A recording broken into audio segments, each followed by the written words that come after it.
afternoon, everybody, and welcome to another edition of the RotoBaller Radio Fantasy Baseball Preview Season for 2021. I'm your host, Anthony Aniano. Happy to be with you here today as we break down some ADP analysis for starting pitchers. Guys, don't forget, head over to rotoballer.com and check out everything we have there. Whether you're a DFS or a season-long player, rotoballer.com, the place to be. NFL, MLB, NBA, PGA, NASCAR, MMA, esports, you name it, rotoballer.com covers it for you, like we said, season long or DFS style. And don't forget, sign up for that Major League Baseball premium package, draft guides, sortable draft rankings, sleepers, busts, you name it. That premium package has it all for you, both leading into the draft and throughout the MLB season. Sign up using the promotional code ACES. Save yourself a little bit of money just by telling them that Anthony Aniano sent you. All right. If you've been following along here at RotoBaller's YouTube channel, you've seen we've broken down the infield: catcher, first base, second base, shortstop, third base. We broke down the outfielders. Time now to look at some pitchers and their ADPs and whether they're really values or not at those current ADPs. So I have 5 starting pitchers here for you. Pitchers to keep an eye on. And we start off with the veteran, Lynn, now of the Chicago White Sox, 33 years old. Slots in that White Sox rotation behind Lucas Giolito, right there with Dallas Keuchel as 2 veteran starters. Lynn, probably fantasy-wise, a better pitcher than Keuchel, more strikeout upside. So let's take a look at him. Currently going in the NFBC for 12-team leagues as starting pitcher number 18. So if you're drafting a pitcher early, he's going to be your second starter. If you're waiting on starters, he could potentially be your first starting pitcher. Overall, going at about pick 53, 54.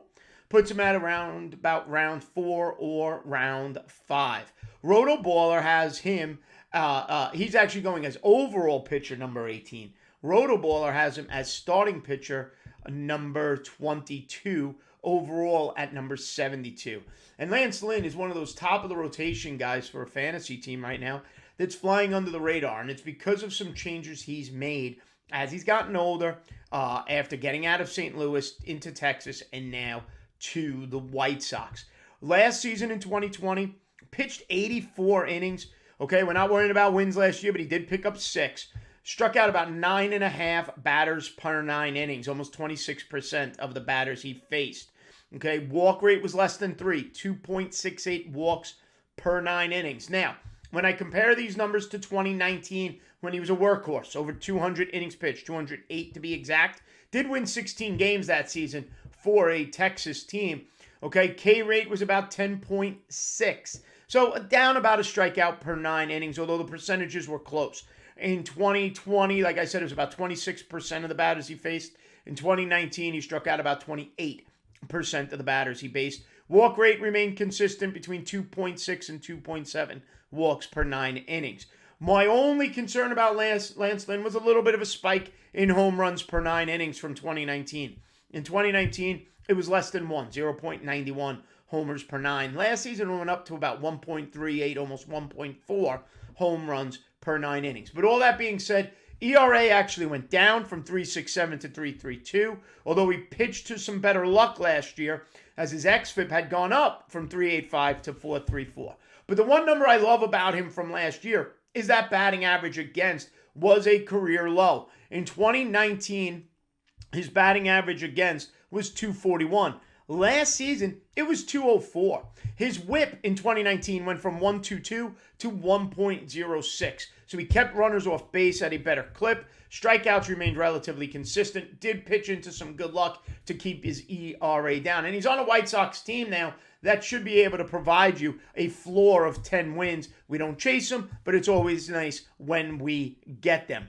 Now, he's a career 8.9 Ks per 9 innings. But that doesn't tell the whole story, as his strikeouts have gotten better as he's gotten older. His home run per 9 for his career sits at 0.85. Now, somebody says, Anthony, what has he done to see this sudden spike in Ks, K percentage? Well, if I go back to 2015 and compare it to 2020, in 2015, Lynn threw his fastball about 85% of the time. Last season, it was just under 68% of the time, still sitting at about 92, 93 miles an hour. He's incorporated a slider now from a 2015 of only 8% of the time last season to over 23% of the time. It's become a bit of an extra, but nice extra pitch, a bit of an out pitch for Lance Lynn. He also uses his curveball more, just under 5% of the time in 2015 to over 8% in 2020. Less fastballs while maintaining velocity. An increase in that slider usage has turned him into an 8 strikeout per 9 inning guy to close to a 10 K per 9 inning pitcher, and making him more and more difficult to hit, as evidenced by that 204 batting average against. Up next is Lance McCullers of the Houston Astros, still only 27 years old, and right now slated to be the second starter for Houston behind Zack Greinke. Now, keep in mind he missed all of 2019 due to injury. He's currently going as starting pitcher overall pitcher of 44 in the NFBC ADP. RotoBaller has him as starting pitcher 36. He's going at about, in the NFBC right now, overall pick 122, which puts him in at about round 10. Now, last season in 2020, 55 innings pitched, let's round it to 10 strikeouts per 9 innings, 9.96, about 25%, or 1 out of every 4 batters he faced, Lance McCullers was able to strike out. Walk rate a little high, 3.27. I always love it, just under 3 at minimum, but a little high at 3.27, but not a game breaker for me. Keeps the ball in the ballpark, which is important if you have a tendency to walk a few batters. Last season, 0.82 homers per 9. 2018, before injury, 0.84 homers per 9 innings. Now, he pitches actually to a little bit of a tougher luck, maybe a neutral setting, because his ERA and his xFIP have been similar the last couple of years. In this past season, in 2020, his ERA sat at 3.93, his xFIP at 3.68. In 2018, when he was healthy, his ERA was at 3.86. His xFIP was at 3.43. Now, he's been tough to hit both of those seasons. In 2018, his batting average against was 213. Last season, his batting average against was 218. His whip both seasons were under 1.2 at 117 and 116. Okay, he's a career 10 strikeouts per 9 inning guy with a career 3.7 ERA and a 3.35 xFIP. Going in round 10, he provides a ton of value, can easily emerge as this Astros #1 starter this season, as they've been banged up with injury and Zack Greinke is getting older. Now, some changes he's made, he's actually throwing his fastball more. In 2018, he was throwing his fastball, which sits at about 94 miles an hour, about 37% of the time. Last season in 2020, it was up to almost 43%. Curveball usage went down from about 46.7% to 37.6%, and his changeup usage increased from 16 to about 18%. A little more use of the fastball, a little more use of the curveball, while maintaining a terrific K rate at almost 10 Ks per 9, okay, and walk rate sitting at about 3 to 3.5. Innings can be a concern, though, for McCullers. Keep in mind, last season he only pitched 55 innings. 2018, he only pitched 128. Okay, sandwiching a 2019 season lost to injury. Okay, 180 to 190 innings can be a push for Lance McCullers this year in 2021. Up next is Kevin Gausman, now of the San Francisco Giants. We all have waited for Kevin Gausman to emerge when he was with the Baltimore Orioles, and potentially last year in the shortened season, we finally saw that. Gausman is currently going as overall pitcher number 51. RotoBaller has him as starting pitcher number 39. Overall ADP going at about 138, okay, which puts him as a round 11, round 12. Could very well be the Giants' opening day starter between him and Johnny Cueto. Okay, now what Gausman has done is really, really interesting in terms of production and how he's kind of figured out best how to pitch and not just throw. When you look at what he did in 2020, and it's a small sample, there's no denying that, at 59 innings pitched, okay, he struck out almost 12 batters per 9 innings, 11.92. Now keep in mind in 2019, 102 innings, couple of relief appearances, most of them as a starter in 2019. He struck out about 10 batters per nine. However, for his career, it still only sits at 8.5. So it tells you how low his Ks per nine were before the last two seasons. Okay, his strikeouts went to 32% of the batters he faced last year. Year before that, 2019, it was about 25%. Walk rate has remained under 3 throughout all of this. Last year at 2.4, 2019 at 2.8. Home runs per nine, still over 1 per 9 innings, but on the decline from 1.32 to 1.21. Now, the biggest jump has actually been in run prevention. In 2019, he pitched to an ERA of 5.72, even though his xFIP was respectable at 4.05. For his career, his ERA sits at 4.26. xFIP, though, is under 4 at 3.93, so it tells you a little bit he's pitched to some rough luck. Last season, that shortened season, he pitched to an ERA of 3.62 with an excellent xFIP of 3.06. Batting average against for his career is 262. For 2019, it was 273, very hittable. Last season, 218, an exceptional number. Whip also down from 142 to 111. So what has Kevin Gausman done? Well, he's really changed the way he's pitched. Again, I'm going to use the same time frame as Lance Lynn, from 2015 through 2020. 2015, young pitcher with the Baltimore Orioles. In 2015, he threw his fastball almost 70% of the time, about 69.5. That last season was by far his best season. He threw that fastball about 51% of the time, almost 19% less. He's still sitting at 95 miles an hour. Slider has decreased over that time from 10.8% of the time to 6.7%. What we've seen is a changeup that's gone from a 3.6% usage to a 13.6% usage, and a split-fingered fastball that has gone up from 16% to 28.5%. That changeup and that split finger still sit at the same speed at 84 miles an hour. So he's got two pitches with different movements coming in at 84 miles an hour, plus a fastball sitting at 95.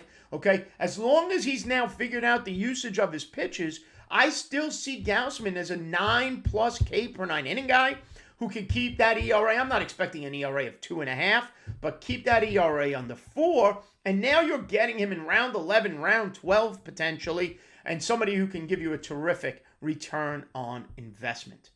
Marcus Stroman of the New York Mets. Now we're adding pitching depth at this point. Stroman sat out last season because of COVID concerns.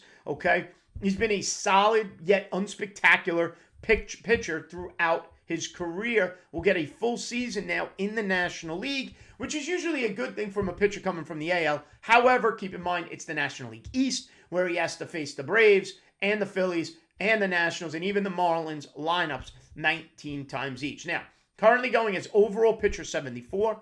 RotoBaller has him as starting pitcher number 56. Overall, being drafted in the early 200s, about 201, 202. So you're looking at round 16, round 17 in a 12-team league, right where you want to start adding some starting pitching depth. Now, like I said, last year he didn't pitch. 2019, a useful starting pitcher, 184 innings, just under 8 strikeouts per 9 innings, about 20%, 20.5% of the batters he faces. Doesn't walk many hitters, less than 3 per 9 innings, and doesn't give up home runs. It's been under 1 home run per 9 innings for his entire career. ERA keeps you in the game. He's a career 3.76 ERA. 2019, his last full season, it was 3.22. Matches his xFIP, telling you it's not fluke, with a xFIP under 4 throughout his career. Now, fastball, 39% of the time. Curveball, about 30% of the time. Marcus Stroman is a 6-inning, 7-inning guy. ERA just over 3, not walking a lot of guys. It's not going to be flashy. It's not going to be spectacular. It's not going to win you a Cy Young. But if he's your 4th starter, and that's kind of where he's going as starting pitcher 56, he's your SP4, SP5 in a 12-team league. He's going to be out there every week. He's going to give you some wins. And understand, it should be his best numbers of his career. as a ground ball inducing pitcher, the addition of an improved defense on that Mets middle with McNeil now at second instead of Robinson Cano, and with Lindor now at shortstop, that should save him some runs. So be mindful of that. Marcus Stroman, I'm not tripping over myself to draft Marcus Stroman, but if I'm there at round 16, round 17, and he's on the board, he'll end up being on my team as one of my late starting pitchers. And speaking of late starting pitchers, Justus Sheffield of the Seattle Mariners came over from the Yankees a few years ago.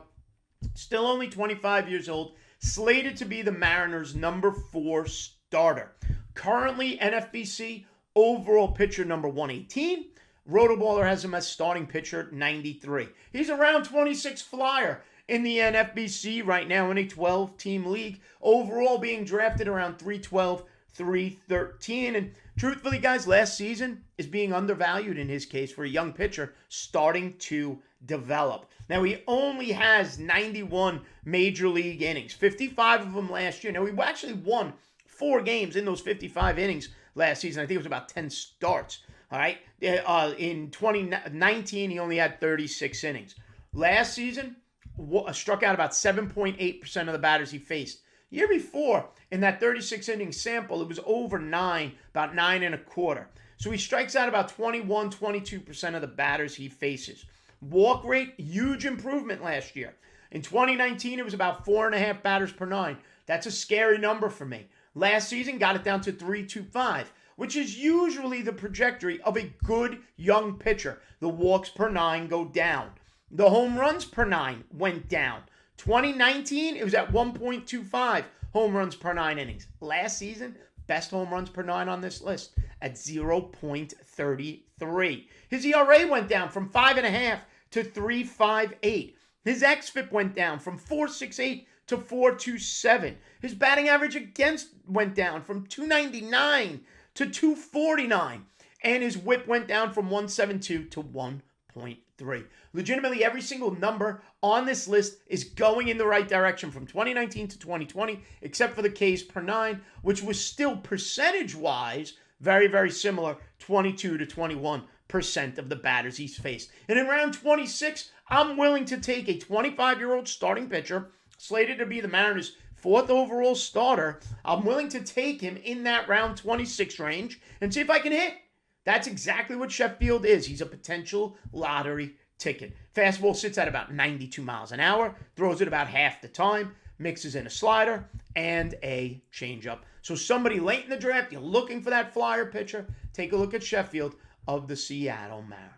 All right, everybody, don't forget, head over to rotoballer.com and check it all out. Sign up for that premium package using the term ACES, the promo code ACES. Save yourself a little bit of money on that MLB premium package. Follow me on Twitter at Aniano Fantasy and check out all the other great content on RotoBaller Radio right here on their YouTube channel or wherever you follow your favorite podcasts. All right, stay smart, stay safe. We'll see you next time. Have a good one, everybody.